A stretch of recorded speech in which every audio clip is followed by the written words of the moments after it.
Hola, ¿cómo están? Mi nombre es Rainer Goite y el día de hoy hablaremos del hueso etmoides. Comencemos. Bien, el hueso etmoides es un hueso impar central y simétrico que estoy señalando en estos momentos y que está pintado de color amarillo. Este hueso se encuentra en la parte más anterior del cráneo y en la parte media. Se encuentra anterior a lo que es el esfenoides y posterior al hueso frontal. Este hueso se lo ha comparado con una cáscara de huevo, dado a su ligereza y a su fragilidad, forma parte de lo que es las cavidades orbitarias, la cavidad nasal y la fosa craneal anterior. Dicho esto, pasemos a describir sus componentes. El hueso etmoides presenta tres componentes. Primero, la lámina vertical, que es esta, que estoy señalando en estos momentos, una lámina horizontal, que es esta, que está perforada por múltiples orificios. Y ojo aquí, esta lámina horizontal divide a lo que es la lámina perpendicular en una porción superior y una porción inferior. Y desprendiéndose de los bordes laterales, encontramos a los laberintos etmoidales, que alojan a lo que son las múltiples celdillas etmoidales que están tapizadas por tabiques óseos muy delgados. Describiendo primeramente la lámina vertical, que ya habíamos mencionado que esta lámina está dividida por la lámina horizontal en una porción superior y una porción inferior. Describimos la apófisis cristagalli, que corresponde a la porción superior. Esta apófisis cristagalli, que se lo ha comparado con una cresta de gallo, por eso su nombre, presenta una base, un vértice, un borde anterior y un borde posterior. Y dos caras laterales, claro. La base, que muchas veces se confunde con la lámina horizontal, un vértice que presta inserción a lo que es la hoz del cerebro. La hoz del cerebro es una prolongación del lóbulo madre, un borde anterior, que muchas veces se presentan estas crestas denominadas las alas de la crista galli. Estas alas de la crista galli complementan lo que es el agujero ciego del hueso frontal, que ya habíamos descrito en el video del hueso frontal. ¿Y qué pasaban o qué elementos anatómicos pasan por este agujero ciego? Primero, prolongación del lóbulo madre y la vena frontoetmoidal.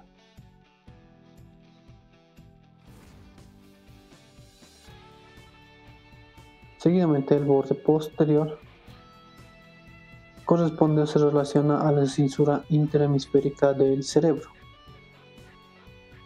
Continuando con la lámina perpendicular, esta lámina perpendicular que estoy señalando en estos momentos, que está pintado de color verde, forma parte de lo que es el tabique óseo y el tabique nasal. Esta lámina perpendicular se le ha tomado como la forma de un pentágono. Tiene un borde anterior que se articula con lo que son los huesos propios de la nariz y la espina nasal del frontal, un borde anterior inferior donde se inserta el cartílago del tabique, un borde posterior que se articula con la cresta etmoidal, un borde posterior inferior que se articula con el vómer y un borde superior que corresponde a la base de la apófisis cristagalli. Un dato muy interesante de esta lámina perpendicular es que en su tercio superior presenta surcos vasculonerviosos, que corresponden a los ramos mediales de la arteria etmoidal anterior y arteria etmoidal posterior, y a los filetes nerviosos del nervio olfatorio, específicamente sus ramos mediales.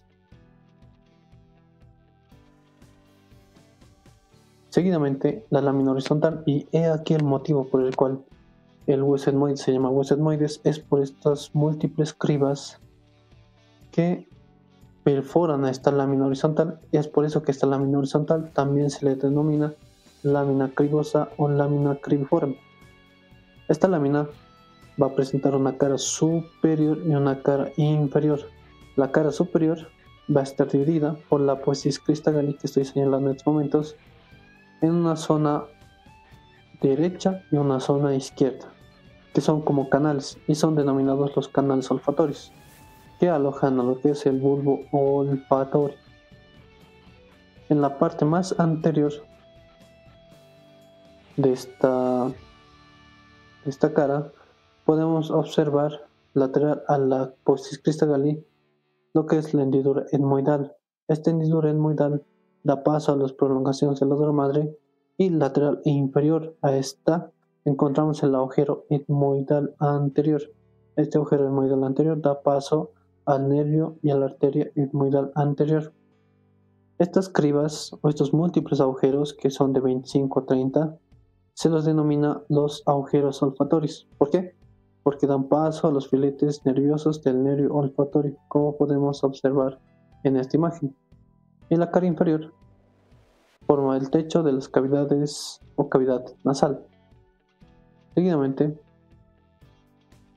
con los laberintos etmoidales, estos laberintos presentan una forma cúbica aplanada de lateral a medial y que posee 6 caras: una cara superior, una cara anterior, una cara inferior, una cara posterior, una cara lateral y una cara medial. Describiendo lo que es la cara superior, podemos observar que esta cara presenta múltiples hemiceldillas que se complementan con las hemiceldillas de la superficie etmoidal del hueso frontal y que forman las celdillas etmoidales medias. Dato importante. Anterior a lo que es esta cara, podemos observar un orificio de un canal óseo, que es el infundibulo etmoidal. Y, ojo aquí, este infundibulo etmoidal, que siempre lo preguntan, conecta lo que es el seno frontal con el meato medio. Ojito ahí.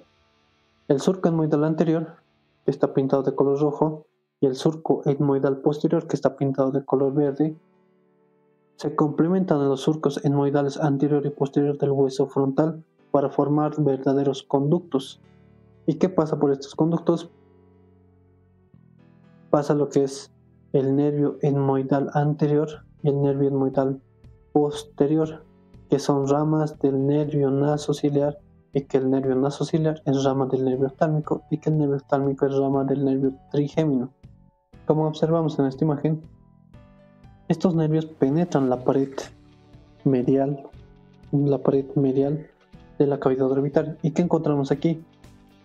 Encontramos los orificios de entrada de los conductos etmoidales anterior y posterior en la sutura frontoetmoidal. En esta imagen podemos ver cómo la arteria etmoidal anterior penetra lo que es la pared medial de la cavidad orbitaria y pasa o discurre por el conducto etmoidal anterior. Y aquí está la arteria etmoidal posterior y cómo penetra o discurre por el conducto etmoidal posterior. Estas dos arterias son ramas de la arteria oftálmica y que a su vez la arteria oftálmica es rama de la arteria carótida interna. Describiendo lo que es la cara anterior, podemos observar que esta cara presenta múltiples hemiceldillas. Esta cara se articula con el hueso lagrimal o unguis y forma lo que es las celdillas etmoidales anteriores. Ojo con este dato. Y también podemos observar lo que había mencionado en la cara superior, que es el infundíbulo etmoidal. No se olviden, este es el infundíbulo etmoidal. Continuemos. En la cara inferior no hay mucho que describir. Primeramente, lo que es el cornete nasal medio. Lateral a este encontramos el meato medio y naciendo del meato medio, la apófisis unciforme.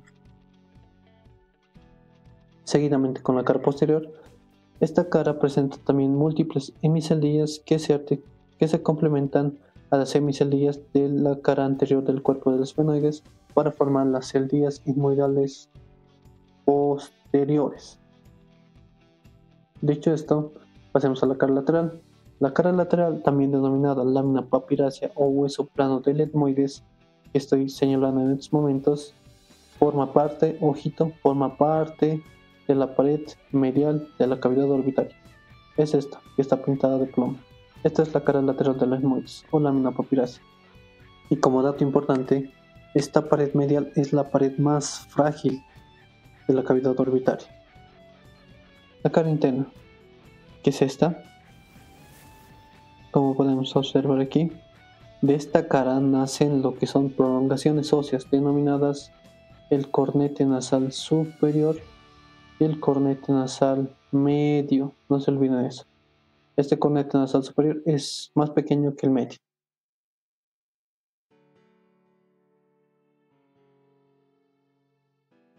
En algunos libros describen que superior al cornete nasal superior encontramos cornetes supernumerarios.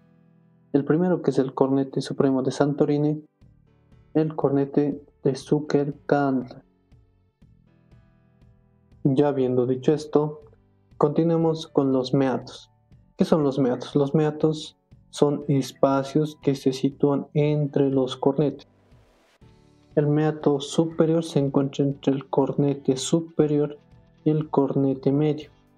Es ese espacio que se forma entre estos cornetes.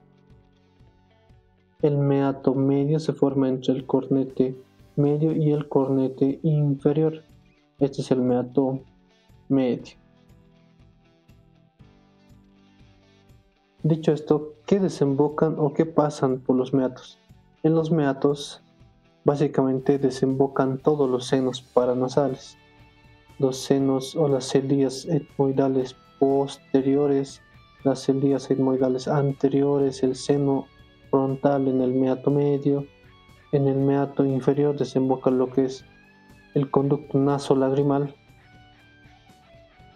y una parte que se denomina el receso esfenoetmoidal desemboca lo que es el seno esfenoidal. ¿Y qué elementos anatómicos debemos describir en estos meatos? Primero, la apófisis unciforme, el hiato semilunar y la bulla etmoidal. En este corte parasagital podemos encontrar lo que es el cornete nasal superior, cornete nasal medio y el cornete inferior. Y aquí algo muy interesante es el cornete supremo de Santorini, que es un cornete supernumeral. Haciendo un corte a lo que es el cornete nasal medio, podemos encontrar esto que es la bulla etmoidal, que es básicamente una prominencia ósea que se debe a una sobreneumatización de una celdilla etmoidal. Aquí la apófisis unciforme, que tiene forma de gancho, que se articula con la apófisis etmoidal de la concha nasal inferior, y que esta apófisis unciforme tiene como función tapar gran parte del orificio del seno maxilar. Si recubrimos a toda esta pared medial de las cavidades nasales, podremos encontrar lo que es aquí el cornete nasal superior, cornete nasal medio y cornete nasal inferior. Aquí podemos observar la bulla etmoidal y aquí vemos cómo los senos esfenoidales se comunican con los recesos esfenoetmoidales. Aquí una imagen muy bonita donde observamos el seno frontal y cómo se comunica con el meato medio por el infundíbulo etmoidal. Este espacio que está aquí sería el hiato semilunar. El hiato semilunar es básicamente una continuación del infundíbulo etmoidal, no es más que solo eso. Aquí podemos observar un gráfico donde todos los senos paranasales desembocan en algún sitio de los meatos. Por ejemplo, los senos esfenoidales desembocan en el receso esfenoetmoidal, los senos posteriores desembocan en el meato superior, los senos anteriores y el seno frontal desembocan en lo que es en el meato medio, y aquí en el meato inferior desemboca el conducto nasolagrimal. Es por eso que decimos que cuando lloramos nos tragamos nuestras propias lágrimas. Dicho esto, si les gustó, no olviden dar un like y suscribirse. Hasta pronto.